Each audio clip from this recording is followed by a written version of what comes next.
Wala na ito nangyari! Hindi! Siya lang ang may kayang gumawa ng trahedya dito! Salot yan! Salot ka! Salot ka!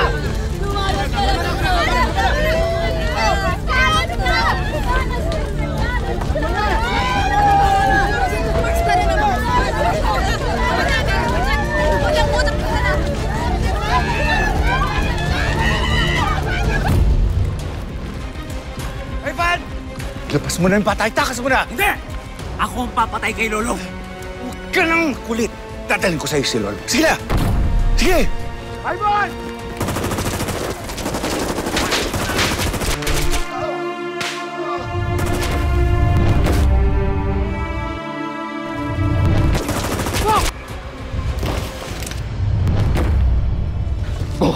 Boka! Okay lang ako! Ay, sige lang! Okay lang! Kaya mo! Kaya ko! Sige na, yung bata! Sigurado ka! Yung bata, unahin mo na! Oo, kaya ko! Yung bata! Ah!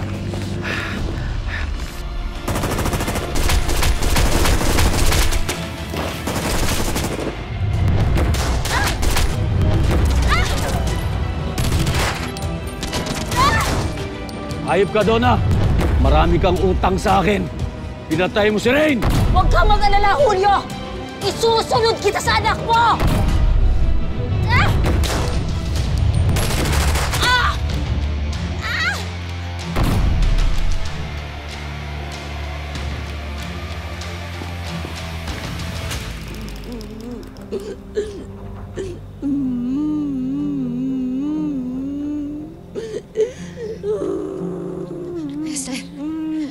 Esther, halika na. Halika na, sumama ka na sa akin. Halika na. Halika na. Halika na, tumayo ka na.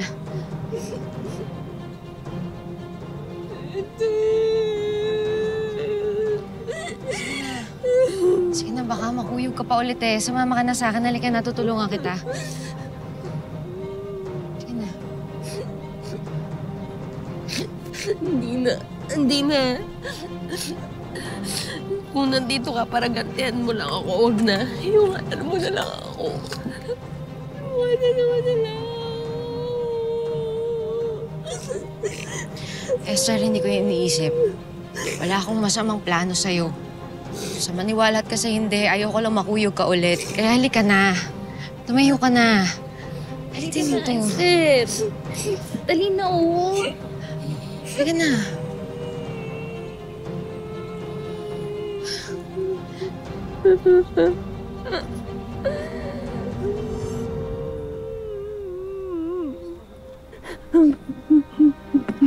Alam ko, pakiramdam.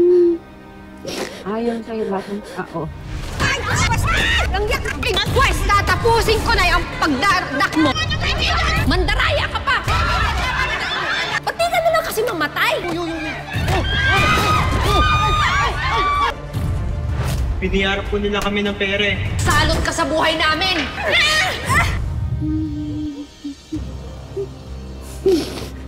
Magkalugar tayo, magkapit-bahay pa rin tayo. Tutulungan kita.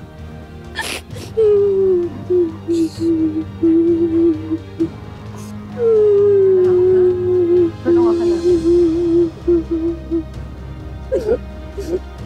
Salamat, Deden. Salamat talaga.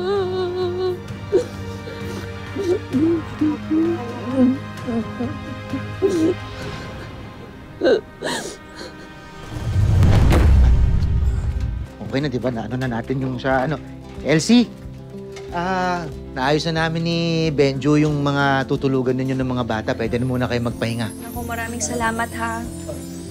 Aya, naayos ko na rin yung tutulugan mo. Tsaka pagpasensya mo na, medyo luma lang yung kutsyon kasi.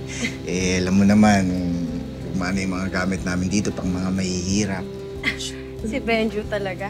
Akala mo naman hindi talaga ako dito nakitulog dati. Saka bakit ang lagkit ng tingin mo kay Aya? Porket ang ganda-ganda ngayon, naka-full make-up. Alam mo, hindi ko napapansin yan, ha? Ako, alam mo, hindi ko maipaliwanag, Elsie, ang saya na naramdaman ko nung hinatid kayo ni Lolong dito. Naku, hindi nyo lang alala ko sa inyo. Pati na dito kay Aya. Ayun naman pala, magkakasama naman pala kayo. Naku, pasensya na ho, Lola Gracia, kung nag-alala kayo ng husto sa amin. Gaya ho ng nakwento ko sa inyo kanina, napakadami po talagang nangyari. At hanggang ngayon, hindi pa rin ho tumitigil si Donna. Naku, kaya nga ako lalong nag-aalala. Hindi biro yung hinaharap na yan ni Lolong. Lola Gracia, nakapaghanda po si Lolong. May mga armas, may mga tauhan. Kaya naniniwala po ako na magagawa nila to. Na mababawi nila yung anak nila ni Elsie. Talaga? Pero kahit na, alam, ang laki ng sindikato na yun ni Emilio. Abe, delikado talaga yung mission na yan ni Lolong, di ba?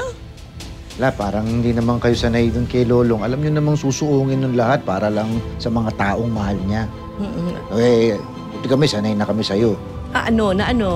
Sanay na madasalin si Lola Gracia. Maalalahanin, madasalin. Di ba? Elsie, maya-maya, tingin mo, magdadasal na yan si Lola Gracia para kay Lolo. Aba, bakit? Ano ba masama sa madasalin? Binibiro mo. Pero sa totoo lang, tara. Kailangan ni Lolong ng dasalin, di ba? Neneng, nagawa mo na yung pinagagawa ko sa'yo kanina? Saktong-sakto, Lola Gracia. Napunasan na po namin yung altar. Ay, mabuti naman. Mabait na bata. Tara, magdasal na tayong lahat. Maigi yung ganun. Ingat. Kasi gusto ni Lord na sabay-sabay tayong nagdadasal. Panginoon, gabayan niyo po si Lolong sa laban na ito. Nawa ay manaig ang kabutihan laban sa kasamaan. Ingatan niyo po si Lolong. Ibalik niyo po siya sa amin ng ligtas. Kasama ang mga anak nila ni Elsie.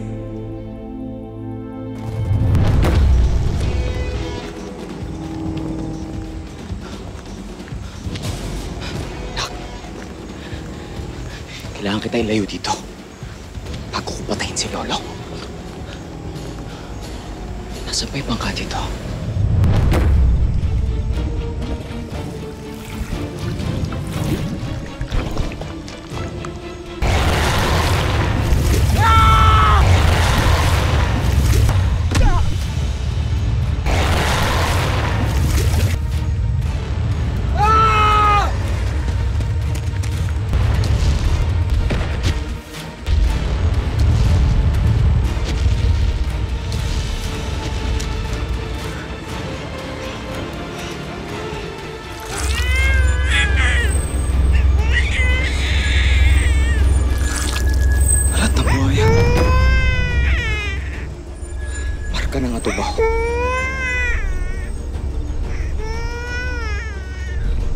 Ibig sabihin, hindi kita anak. Anak ka ni Lolo.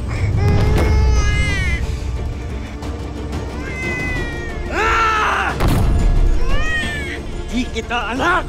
Papatayin kita!